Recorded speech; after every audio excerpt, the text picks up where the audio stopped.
મોંઘવારી વધતી ત્યારે કેવા કેવા ગીતો આવતા, સખી સૈયા તો ખૂબ કમાતે, મહેંગાઈ ડાયન ખાયા જાત હૈ। ભાઈ મોંઘવારી ભયાનક રીતે વધી રહી છે। મોંઘવારી હવે સામાન્ય માણસની કમર, પગ, હાથ તોડી નાખ્યા છે। રસોડામાં વપરાતી લગભગ દરેક વસ્તુના ભાવ આસમાને પહોંચી ગયા છે। ખાંડથી લઈ ડુંગળી, શાકભાજી લઈને ખાદ્ય તેલ સુધી દરેક વસ્તુ મોંઘી બની છે। ગૃહિણીઓનું બજેટ ખોરવાઈ ગયું છે। સવાલ એ છે કે વધતી મોંઘવારી પર બ્રેક ક્યારે લાગશે ખરા? શું થયું છે? આવો જોઈએ, જાણીએ, સમજીએ।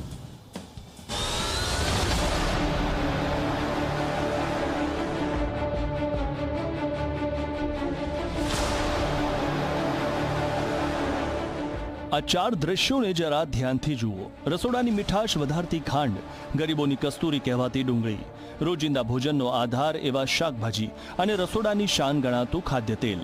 ચારે વસ્તુઓના ભાવમાં એવો ભડકો થયો છે કે હવે રસોડું ચલાવવું સામાન્ય પરિવાર માટે મોટો પડકાર બની ગયો છે। છેલ્લા ઘણા સમયથી સતત ખાદ્ય પદાર્થોના ભાવમાં વધારો થઈ રહ્યો છે। મહત્વની વાત એ છે કે ખાંડની સાથે સાથે ચોખાના ભાવ વધારો આપણે જોયો, અને હવે શાકભાજીનો ભાવ પણ જાણે પડતા ઉપર પાટું હોય તે પ્રકારની સ્થિતિ જોવા મળી રહી છે। શાકભાજીના ભાવમાં પણ હવે વધારો જોવા મળી રહ્યો છે। અલગ અલગ શાકભાજીની વાત કરીએ તો આદુ સૌથી મોંઘું, કે જે 300 રૂપિયા કિલો છે।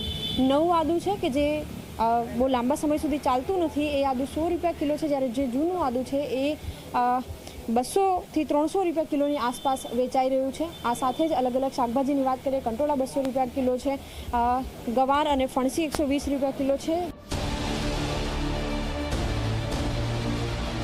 લીલા શાકભાજીના ભાવ તો જાણે આગ પકડીને બેઠા હોય તેવું દ્રશ્ય છે। ફ્લાવર 120 રૂપિયા પ્રતિ કિલો, ગવાર અને ફણસી પણ 120 રૂપિયા કિલો વેચાઈ રહ્યા છે। આદુનો ભાવ 300 રૂપિયા પ્રતિ કિલોએ પહોંચ્યો છે, તો લસણ 240 રૂપિયા કિલો વેચાઈ રહ્યું છે। લીંબુ પણ 80 રૂપિયાને પાર પહોંચી જતા સામાન્ય ગ્રાહકોને ખરીદી કરતા પહેલા અનેક વખત વિચારવું પડી રહ્યું છે।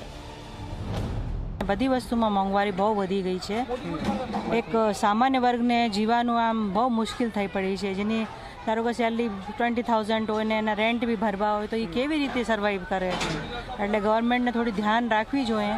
આ ડુંગળીના ભાવ વધી ગયા છે, ખાંડના બહુ વધી ગયા છે ભાવ, તો એ બધું તમારે ધ્યાન રાખવાની બહુ જરૂર છે ગવર્મેન્ટને। બજેટ બહુ ડિસ્ટર્બ થાય છે। થોડું કરતાં અમારો બજેટ બહુ વધી જાય છે, ઉપર નીકળી જાય છે, તો ક્યાંય આપણે પ્લસ માઇનસ કરવું પડે છે, એટલે કોમ્પ્રોમાઇઝ કરવું પડે છે। ડુંગળી પહેલેથી જ મોંઘી હતી, હવે તેની સાથે લગભગ તમામ શાકભાજીના ભાવમાં વધારો થતા લોકો સામે સૌથી મોટો સવાલ ઊભો થયો છે કે આખરે હવે ખાવું શું? રોજિંદી ખરીદીમાં હવે થેલી નહીં પણ ખિસ્સો ખાલી થઈ રહ્યો છે। મધ્યમ વર્ગ અને ગરીબ પરિવારો માટે ઘર ચલાવવું દિવસે ને દિવસે મુશ્કેલ બની રહ્યું છે।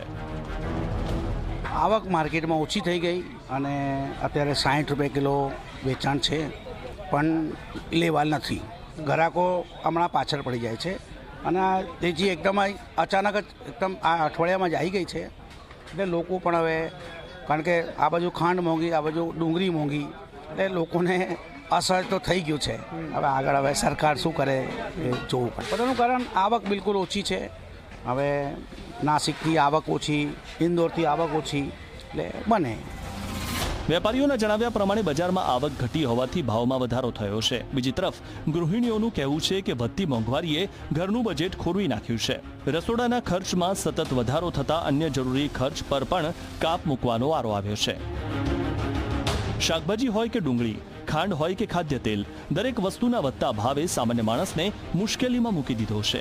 હવે લોકોની એક જ માંગ છે કે સરકાર બજારમાં દરમિયાનગીરી કરીને ભાવને નિયંત્રણમાં લાવે અને સામાન્ય જનતાને મોંઘવારીના મારમાંથી રાહત અપાવે।